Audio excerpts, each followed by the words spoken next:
Pues res, gràcies per estar aquí un altre cop. Bona tarda.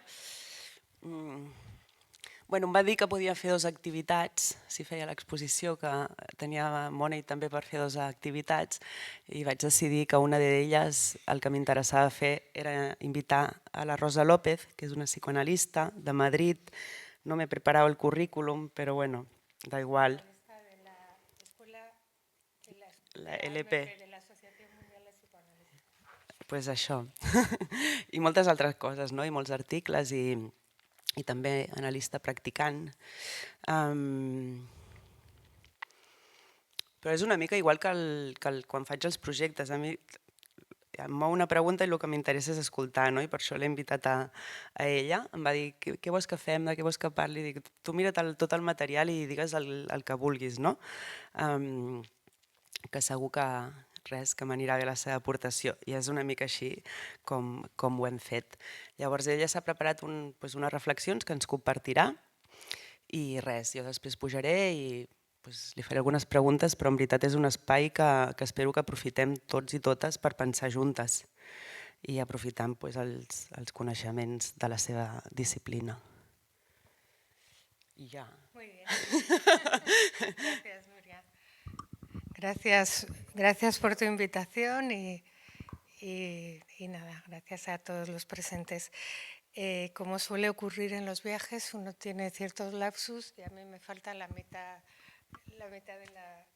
de la charla que quería dar hoy. Así que, pero por suerte la técnica me ha venido muy bien y entonces tengo en el móvil una parte de esto. Primero, para mí es un honor la invitación que me ha hecho la artista Nuria Güell para este evento. Y además que el tema me resulta especialmente interesante para mí, de la misma manera que creo que te he entendido que explicabas abajo que realmente lo que te llevó a hacer este documental eran motivos íntimos, experiencias, etcétera, y en realidad casi todo lo que hacemos tiene que ver con una manera, es un modo de tratamiento, ¿no? de lo que nos hace síntoma de la causa del sufrimiento, etcétera. Así que eso me gustó mucho. Y el documental, no os lo perdáis, no sé si todos los que estáis aquí lo habéis visto o casi ninguno, pero ¿cuál es la manera de poder verlo? Bueno, en los museos, yendo a la sala de exposiciones y sentándose ahí. Ah. O sea, ahora está expuesto aquí, por ejemplo, no está en otro sitio, no está online aún. No está online, pero estará. No, estará. Después de presentarlo en los diferentes centros de arte que han puesto dinero para que pase, una vez lo haya presentado en estos centros, estará online. Muy bien. Bueno, pues no os lo perdéis. Lo que sí que es verdad es que a mí me mandaste el poemario y vi el documental, pero no sabía, has dicho que había alguien de ETA, algún militar fascista, sí. ¿Y quiénes eran? De los que no. Bueno, como es público, sí. Ellos han, sí, sí. ¿El francotirador era el militar, me imagino? El francotirador era el militar, pero él era catalán y entonces él decía que él no hacía nada por la patria, ¿no? Porque claro, iba claro. A la guerra, sino por su pasión por la guerra, ¿no? Sí. Este es el francotirador. Y el militar... que ama la patria. Que ama la patria, que sí, es el otro. Tú lo citas en el texto. Pero es de ETA. No. Ah, no, la de ETA es... Sí, la que estaba vinculada a ETA. Ah, sí. Que intervino por teléfono, porque está en el exilio actualmente. Vale, bueno. Però sí, el que diu la Rosa és cert, o sigui, la gent que escoltava els poemes no sabia qui era qui. Després, quan llegies els crèdits, los créditos salían por orden alfabético. Entonces tú podías asociar por lo que habías escuchado en el poema, pero no estaba claro quién era quién, ¿no? Y de hecho tampoco los que eran militantes de bandas armadas tampoco es nombraban, ¿no? Lo cual me viene muy bien, no tener datos porque le leía la letra. O sea, lo escuché como escucharía a un analizante y entonces me viene bien no tener como el prejuicio previo ni una imagen. Exacto. Muy bien. Bueno, entonces digo que me ha invitado a hablar del goce y del amor, lógicamente desde la perspectiva que yo puedo hablar, que es la del psicoanálisis. Y además el título de este documental, Palabras de Amor, es un título tan elocuente que me hace entrar al tema del amor por su puerta principal, que no es otra que la de las palabras. Voy a hablaros de amor y de goce y de su diferencia. Ante la pregunta absolutamente inabarcable, ¿qué es el amor? Os voy a ofrecer una respuesta parcial, pero que me parece que apunta a su esencia. El amor es un asunto de palabras y muchas otras cosas. Y el goce, que es el goce nuevamente desde la perspectiva del psicoanálisis. La palabra goce en psicoanálisis, el psicoanálisis lacaniano, no tiene el sentido habitual que se le da en el lenguaje común. El goce es aquello que se satisface a pesar nuestro, contra nosotros mismos. Lo voy a explicar, ¿eh? O sea, las dos cosas las voy a desarrollar. Entonces, así como el amor está ligado a las palabras, el goce es un asunto de cuerpo. Pues cada vez que se me vaya la cosa esta, es un asunto de cuerpo silencioso, más bien silencioso, autoerótico, destructivo, hetero y autodestructivo, y como dice Lacan, sobre todo es que es inútil, no sirve para nada. Convengamos entonces que desde la llegada al mundo el ser hablante está sometido a una erosión estructural en lo que atañe al campo en que se articulan precisamente el goce y el deseo. Y voy a citar al poeta Luis Cernuda, ¿le digo bien? Sí. Ya sé qué me está pasando. Las gafas. Claro, digo, pero bueno, ¿qué me está pasando? Las gafas. Vale. Bueno, voy a citar el poeta Luis Cernuda, que dice muy bien este fatal destino del ser humano. Le abro comillas. Como los erizos, ya sabéis, los hombres un día sintieron frío y quisieron compartirlo. Entonces inventaron el amor. El resultado fue, ya sabéis, como en los erizos. El poema está inspirado en el conocido dilema de Schopenhauer, que muestra la difícil elección de un conjunto de erizos que en pleno frío necesitaban acercarse para no congelarse, pero si lo hacían no podían evitar producirse dolorosísimas heridas entre unos y otros. Precisamente este dilema de Schopenhauer lo tomó Freud en Psicología de las Masas y lo utilizó para decir lo siguiente, cito a Freud: ningún ser humano soporta una aproximación demasiado íntima con los otros o de los otros. Yo añadiría ahí, pero tampoco se puede soportar estar completamente solos. Para transmitirle lo que es el goce, les voy a proponer una suerte de pequeñito mito sobre los orígenes del ser humano. Supongamos que el diablo se da un paseo para ver lo que Dios está creando el quinto día. Todo es tan hermoso que le devora la rabia y necesita estropearlo como sea. El diablo ya sabemos que es astuto, entonces actúa de manera que su poder destructor sea tan imperecedero como el poder constructor de Dios. Primero se dirige a los peces y les propone un trato, ¿no? Les ofrece un trato, y es que cambiar su ridículo goce consistente en abrir y cerrar la boca y darles uno muchísimo más sofisticado, que era el uso del lenguaje. Los peces no aceptan cambiar su goce natural, y subrayo la palabra natural, porque con él se las arreglaban bien. El diablo le hace la misma oferta a la ostra, al león, el águila, el resto de los animales. Ninguno se presta al cambio hasta que se encuentra con un mono estúpido que acepta la oferta sin conocer cuál era el precio a pagar. Inmediatamente empezó a usar las palabras, pero perdió el instinto que nos orienta o orienta a los animales inequívocamente en su comportamiento. Y con ello el mono perdió todo el pelaje y perdió el conocimiento genético para cumplir su ciclo vital. Ya no sabía cómo reproducirse, cómo encontrar pareja, cómo cuidar a sus crías y empezó a atormentarse con ideas sobre la muerte. El goce natural de la vida se transformó en pulsiones que troceaban su cuerpo, a las que Freud llamó zonas erógenas, y que además lo troceaban y le llevaban a actuar contra sí mismo. La condición del diablo impedía el retorno al estado natural, o sea que no, era un punto sin retorno. Y lo que había sido un mono se convirtió en un ser hablante, sexuado, eso lo podría explicar también, y mortal. Sexuado quiero decir que no viene por el instinto el asunto, sino que cada uno elige. Y mortal pues porque está atravesado por la idea de la muerte.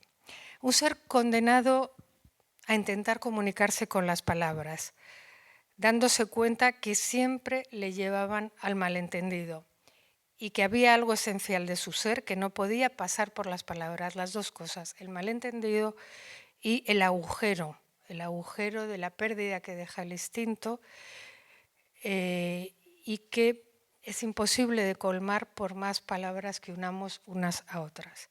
Es por este motivo que no paramos de hablar, de escribir, de inventar historias, incluso hacer ciencia, técnica y tantas otras cosas. Los seres hablantes podríamos decir que estamos traumatizados por el malentendido desde el nacimiento. Incluso, para ser más precisos, desde antes del nacimiento. De nuestra concepción, porque fuimos concebidos por dos cuerpos que no se entienden, que no se escuchan y que apenas hablan la misma lengua. Por mejores que sean los deseos explícitos de los padres que conciben un hijo, la reproducción no deja de ser un malentendido consumado, porque el deseo que está en juego, el que verdaderamente es decisivo e importa, es inconsciente. Ninguno de los dos lo conoce. Estas son las malas noticias que transmite el psicoanálisis, pero como no quiero aguar la fiesta a nadie, voy a hablarles ahora del amor como un precioso fenómeno. Yo creo que ya tengo esto más fácil aquí. Sí, mucho más fácil. Freud.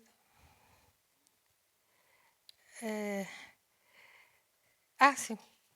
Sí, como un precioso fenómeno exclusivamente humano que viene a paliar el destino que os acabo de comentar. Es decir, el amor es como un don exclusivo de la palabra y caracteriza a nuestra especie. No tenemos instinto, tenemos amor. Empecemos planteando que el amor es un tratamiento del goce destructivo. De ese goce destructivo es una manera de tratarlo. Jacques Lacan tiene una definición que se ha convertido en un aforismo. Es un psicoanalista muy conocido francés y dice: solo el amor permite que el goce pueda condescender al deseo. Se establece así, si os dais cuenta, una secuencia que ordena los términos del siguiente modo. En principio está el goce, que el lenguaje introduce en el cuerpo provocando una perversión de sus necesidades naturales, lo que he comentado antes.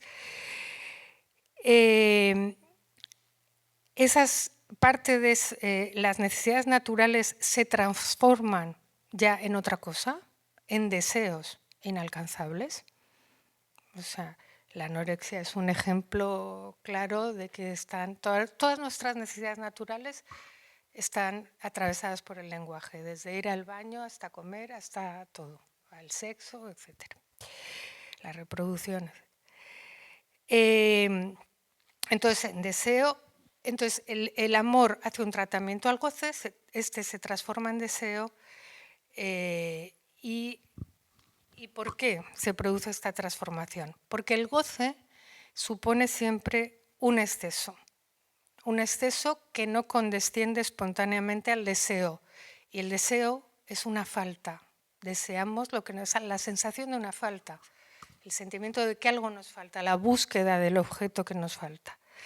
Para que eso suceda, para que el exceso de goce, pongamos como ejemplo más elocuente en las adicciones, se transforme en una falta que empuja al deseo, es necesaria la condición del amor, que producirá una sustracción de goce para cambiar esa dinámica del exceso por la de la falta. Es por la falta que el sujeto va a buscar su complemento en el otro a través del amor y del deseo. Con el deseo sexual, sí, no todo el deseo sexual, ¿verdad? Pero con el deseo sexual nos aproximamos a un terreno en el que ningún ser hablante, ningún sujeto de la palabra tiene una brújula que le oriente. Hacemos lo que buenamente podemos. Freud captó desde el principio que el trauma que causa el síntoma neurótico siempre tiene un origen y una causa sexual, pero también se dio cuenta de otra cosa importante, y es que no todo en el trauma era susceptible de ser desvelado, interpretado o descifrado. O sea, que hay un agujero en la trama, digamos, de lo traumático. Por eso Lacan usa el neologismo traumatismo, agujero, ¿no?, en francés. Quise empezar reconociendo la genialidad de Freud porque en él está ya todo lo que su mejor alumno pudo después formular como aforismos bajo el modo de la lógica, que es Jacques Lacan, ¿no? Pero ya lo vais a encontrar todo en Freud. Bueno, estoy como queriendo que se interesen también por... Claro, para mí Freud es que tengo siempre que hablo tengo que hacerle un homenaje. Luego ya hablo de Lacan, que está de moda, pero siempre tengo que recordarle. Entonces hay un aforismo con el cual Lacan sitúa lo que es su concepción de la vida erótica, y es el siguiente, abro comillas: la relación sexual no existe. Y ahora os explico, me diréis, ¿cómo que no existe? No, hay actos sexuales, mejores y peores, algunos placenteros, pero no hay una relación sexual que se pueda escribir en el inconsciente. Que el sujeto pueda tener como una suerte de libro de recetas o de manual de uso que le oriente con la misma certeza que el instinto orienta a los animales, o con el mismo conocimiento biológico, ¿no? Por lo tanto, la cuestión sexual, cada uno hace lo que puede, y es por este motivo porque no hay un libro de instrucciones, hay muchos coach, hay muchos autores. Creo que los libros que más se venden son los de autoayuda para el amor y el sexo, etc. Y bueno, y hablamos sin parar. En realidad hablamos sin parar porque hay este agujero. A este agujero Lacan, el que no todo puede ser dicho, o sea, que es necesario el uso de las palabras, pero insuficiente. Siempre quedará un agujero que es irrellenable. ¿Qué es lo que sí existe? ¿Qué es lo que sí se escribe? Existen las apariencias, lo que llamamos semblantes, que no tienen más ser que el del lenguaje y las imágenes. Esos son los semblantes. Y también existe el amor, que puede funcionar como una suplencia de esa ausencia de relación sexual. Claro que lo que suple nunca es exactamente lo que debería ser, ¿no? Y entonces Lacan, le cito, dice: lo que suple a la relación sexual que no existe es que las gentes hacen el amor. Si el sexo obedece a la lógica de la imposibilidad, es imposible de escribir. El amor es del orden de la contingencia, de lo que cesa de no escribirse, de lo que puede escribirse. Y surge por azar. O sea, estoy hablando del amor en su sentido fuerte, no el amor narcisista de cómo me gustas y cómo me encanta tu reflejo porque al mismo tiempo alimenta el mío, y entonces el yo está muy, muy contento de qué guapos somos los dos. No, hablamos del amor en el sentido de un encuentro decisivo en la vida, ¿no? Y ahí es una cuestión de contingencias, de azares, cuando dos seres hablantes se reconocen. Pero no se reconocen por lo guapos que son, sino por sus síntomas, por sus afectos, por sus fallas, por el pie de que cojean, en definitiva, por todo aquello que marca la huella del exilio de cada uno de ellos de lo natural, de la naturaleza. De pronto, dos inconscientes entran en resonancia. Había un bolero famoso que decía: a mí me pasa lo mismo que a usted, me siento solo lo mismo que usted. Paso la noche, nada. Bueno, sigue así. Bien. Pero no estamos aquí para hacer tampoco un elogio del amor. O sea, es verdad lo de las malas noticias sobre el goce, pero tampoco voy a decir ahora que el amor no trae sufrimiento, porque vamos, es evidente. Y además tu documental está muy centrado en el amor-pasión, como cualquier cosa que se pueda escribir del amor. No se va a escribir del amor, ay, qué bien se llevan estas dos personas, ¿no? O sea, entonces,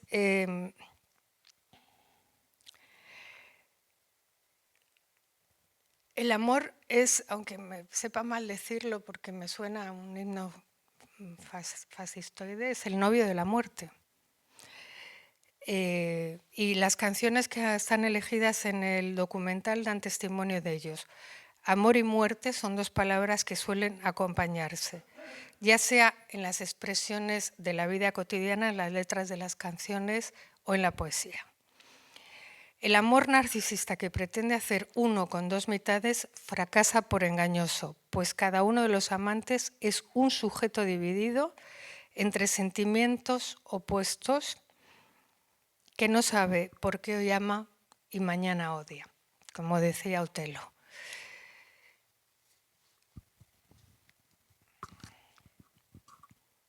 Por otra parte, el amor y el sexo no obedecen a la misma lógica. Aunque en ocasiones se puede amar y desear sexualmente a la misma persona, el amor va por un lado y el sexo por el otro. El amor requiere un esfuerzo de poesía en el uso de las palabras, mientras que el goce sexual prefiere el silencio, porque en el momento del orgasmo cada uno goza de su cuerpo a través del cuerpo del otro, de manera que podemos distinguir el acto sexual del amor. Entonces, la cuestión es cómo hacer el amor con las palabras. Y tenemos un ejemplo histórico que es el que nos ofrece la poesía Cortés, el amor cortés que floreció en el sur de Francia en el siglo XIII con la figura de los trovadores. Toda esa poesía estaba hecha por hombres que combinaban el amor con la guerra. Caballeros, y me vino el ejemplo del amor cortés porque hay dos ejemplos de la guerra, ¿no? De amor a la guerra, de goce de la guerra. Sí. Sí, entonces, pues estos hombres, los caballeros, por la mañana salían con la armadura a matar a otros hombres, a violar a las campesinas, etc. Y por la noche se ponían a escribir poemas muy sublimatorios a una dama que era la dómina, o sea, de la que se decían siervos, y a la que la condición del amor cortés es que era intocable, la dama intocable. Entonces, Lacan estudia mucho este fenómeno y nos dice que, como ejemplo de sublimación, y nos dice que el amor en Occidente está de alguna manera atravesado por lo que fue este fenómeno. Que la poesía Cortés produjo una modificación histórica del erotismo en Occidente, dando lugar a una escolástica del amor desgraciado. Porque si plantea que el objeto es inaccesible, realmente es todo el tiempo el sufrimiento de amar y no poder alcanzar. Lo que exalta el lirismo occidental no es el placer de los sentidos ni la paz fecunda de una pareja. No es el amor logrado, es la pasión de amor como sufrimiento. Solo de ahí se puede hacer arte. Este ejemplo nos enseña que el amor tiene más relación con las palabras que con el sexo. Lo que no quiere decir que sean excluyentes, sino que sus preferencias son distintas y en ocasiones opuestas. La relación del amor con la palabra es consustancial. No importa que sean palabras escritas por un gran poema, pueden ser sencillas y tiernas, incluso frases hechas sacadas de un trasnochado galán, dice Serrat en su canción Palabras de Amor. Y yo diría incluso que no importan los enunciados, importa sobre todo la enunciación. O sea, no es lo mismo, ahora cariño te quiero, tal, que, en fin, que haya otro tipo de enunciación. Bueno, recojo algunas de las frases, ya me meto en el documental, de las canciones que has puesto, ¿no? El amor cuando no muere mata y amores que matan nunca mueren. Te necesito, me moriría si te vas. Cuidado con lo de necesitar mucho al otro también. Si la unión de estas dos palabras no es toda la poesía, sí es lo más popular y universalmente conmovedor de la literatura, las leyendas, las canciones, porque el amor dichoso, como dije antes, no tiene historia. El documental Palabras de Amor, Paraules d'Amor, nos ofrece 11 testimonios en los que, con un decir poético, se resumen historias bastante trágicas. Por otra parte, amor, antes dije amor y muerte, que hacen una pareja, pero también hay otra pareja con el amor que es amor y locura, que suelen ir de las manos. Y Freud dijo, bueno, es que todo enamoramiento es una suerte de locura transitoria, de enajenación mental. Y esto, desde luego, no hubo que esperar a que lo dijera Freud. O sea, los poetas románticos muestran la vertiente de la locura de amor hasta las más altas cotas.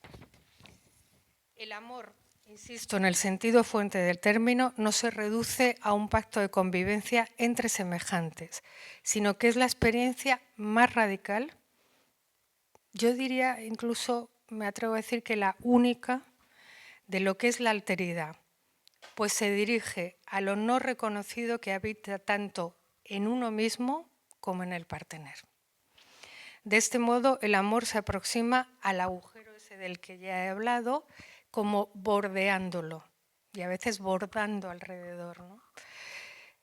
Pero claro, incesantemente, una y otra vez, y siempre, bueno, no va a llenar el agujero, o sea que hay cierta cuestión del trabajo, del saber hacer con eso, ¿no? Del fracaso, quise decir del fracaso o del saber hacer. Bueno, termino diciendo que ¿por qué hablamos los psicoanalistas tanto de amor? Porque el psicoanálisis es una cura por amor. Y es probablemente el discurso que más concernido esté en este tema. Para Freud, el psicoanálisis es esto, es el amor de transferencia el que pone en marcha todo el motor de la cura. Amor-odio, amor con transferencia negativa, positiva, etcétera.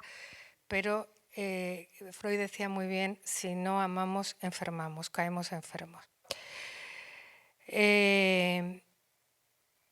Lacan, por su parte, dice que avanza en sus investigaciones por la vía de un amor más digno. Es decir, un amor que no se alimente de los espejismos narcisistas, un amor que se aproxime al decir poético cuando éste consigue hacer resonar el vacío de sentido que retumba en el cuerpo. Después de estudiar filosofía y psicoanálisis y psiquiatría, Lacan reconoce que no aprendió nada hasta que leyó a las místicas y la poesía china. Por ello sitúa el foco de su interés en la función de la escritura, de la letra, de la carta de amor como modos de bordear el agujero. Esta es la dignidad del amor. Acabo esta larguísima conferencia, os pido disculpas por el tiempo que me he tomado, pero voy a hacer un aviso a navegantes. Si la contingencia afortunada os ofrece la oportunidad de un buen encuentro amoroso, cazadla al vuelo, para lo cual es necesario ir por la vida despierto. O sea, hay que bajar el móvil un poco y mirar. El amor es precioso, digo yo, y lo es por una sola razón, porque uno ya no está solo. Hasta aquí.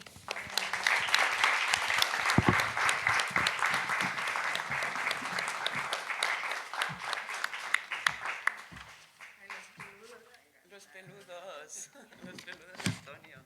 Yo me imaginaba dos terapeutas medio frikis, porque yo tengo alumnos.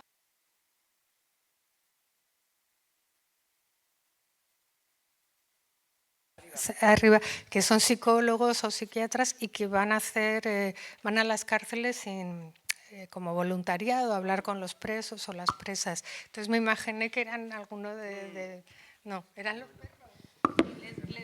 ¿Le dejaban estar con él? Media hora cada día en el patio, los podía encontrar solo media hora en el patio cada día, y Antonio se fugaba siempre de las cárceles, de todas las cárceles, o sea, es su goce, ¿no? Fugarse siempre que podía. Le daban permiso, no volvía, lo volvían a meter. Cuando conoció a los peludos no quería ni un permiso, cumplió, le dieron ya al alta, no se quería ir de la cárcel, y la suerte fue que los peludos ya eran muy abuelitos y los tuvieron que jubilar de terapeutas y se los dieron a Antonio. Entonces Antonio se fue a su casa con los peludos y está con ellos. Es que qué historias, de verdad. Es que, ¿cómo has conseguido esto? ¿Qué hora es? ¿Cuánta estona tenim? Vaya, no sé si tenemos tiempo, ¿no? Sí, dadme un feedback y, por favor, y que hable la autora. A ver, es que me ha encantado, podría haber escrito tanto. ¿Pero qué hora es? ¿Qué hora es? 7:30, pues no podemos hablar más ya. Te lo digo de verdad, nos lo han dicho antes, que es súper importante y media. ¿Me has cortado? ¿Me tenías que...? Porque no he mirado la hora. Una pregunta, aunque sea. Una pregunta. ¿Tenemos alguna pregunta? Una a ella. No, a mí no. A ella. No, no sé qué preguntarte. No, eso, que todo lo que nos han vendido, pensaba antes, ¿no? Como con las canciones de amor, bueno, todas estas canciones tienen más que ver con eso, con lo más... Bueno, es que ahora no la tengo bien formalizada, ya me he perdido, a ver. No, que al final no tiene nada que ver con el amor, es como lo más sufrido de todo, ¿no? Todas las letras que entendemos, todo lo que entendemos por canciones de amor, al final es eso, como el enganche entre los goces y la parte más sufrida de toda la historia, ¿no? Y en nuestra cultura occidental, bien situada aquí, no hablo de otros contextos porque no los conozco, bueno, eso es lo que en teoría es el mandato o el ideal del amor, ¿no? Y cuando... Amar a morir, pero cuando... bueno, eso, que creo que hay una confusión importante de ahí el proyecto. También quería decirte, también tenía una pregunta en relación a la palabra poética, que la has mencionado más de una vez, ¿no? Entonces pensaba, eso, y la palabra poética tiene la capacidad para saltarse el malentendido. ¿Hay algo de eso?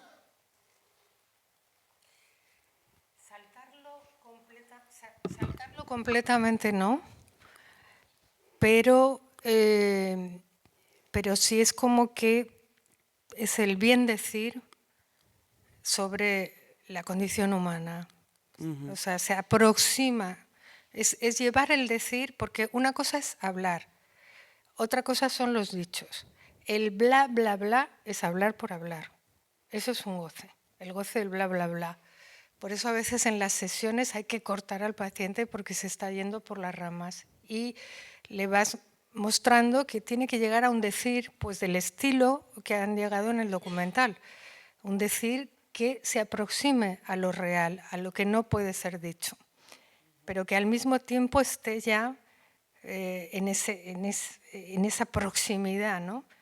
El psicoanálisis también es eso, es ir reduciendo todos el blablableo y el fantasma como conjunto, como ese guión que cada uno se hace sobre su vida y que predetermina todo lo que va a ir pasándole y lo interpreta siempre de la misma manera, es que a mí siempre me excluye, no es que lo que sea, el fantasma que sea.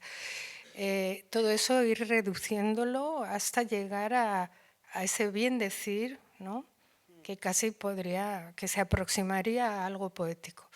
Y de hecho los psicoanalistas hacen lo que se llama el testimonio del pase, que es bueno, una enseñanza de cómo llegaron a finalizar el análisis y muchos testimonios de pase, o sea, cómo reduces toda tu vida y toda tu trayectoria, digamos, analítica y el final de tu análisis en 20 minutos.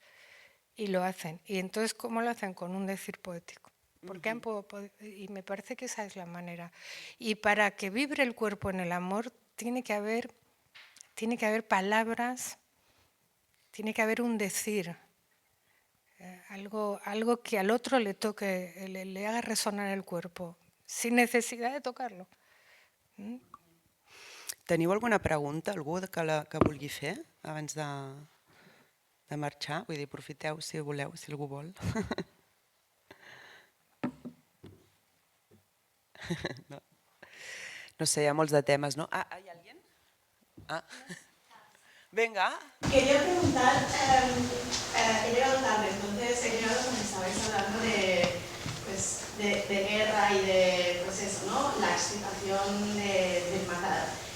Quería preguntar cómo se entiende lo que vemos muchas veces de soldados del ejército de ocupación israelí que dedican la muerte a sus parejas, no voy a mandar esta bomba para pedirte matrimonio, o cosas donde las dos partes ese goce es tan extremo que llega a dedicarse al amor para alguien. Espectacular. Fíjate que no conocía esto, pero ahí hay una intrincación, ¿no? entre amor y goce. Y muerte, claro, por supuesto. Sí, sí. Pero vamos a ver, sí, te pueden obligar a matar, pero en fin, o sea, cuando ya exaltas el asunto y tal, ahí hay un goce, ¿no? Hay un goce, hay ideales, es que todo está intrincado. Yo he separado los terrenos, ¿no? Amor, goce, deseo, etcétera, odio y tal, pero en realidad está todo intrincado. Entonces ahí es, bueno, el amor a la patria, más el amor a la chica que le quieres tal, mientras estás matando a alguien, la adrenalina que eso te produzca y todo a la vez, ¿no? El goce. Y hay un tema que ahora, perdonad, pero es que creo que también me lo has dicho pensar, no nos podemos alargar, ya lo sé, nos vamos a ir ya, pero para que quede ahí, ¿no? El sacrificio, ¿no? Como la herencia religiosa que llevamos dentro, que muchas veces se relaciona, ¿no? Amor o el amor de verdad con el sacrificio, ¿no? Que tiene la marinera y bueno, creo que tiene que ver algo con lo que estabas diciendo también. Entonces, ahí creo que hay un temón para pensar. Y no nos alargamos más porque nos tenemos que ir, ¿no? Vale, pues nada, muchas gracias Rosa por compartirnos tus reflexiones. Y nada, ahora en el bar, si a quien le apetezca, hay un concierto de canciones de amor y pica pica gratis, así que ahí estaremos. Gracias.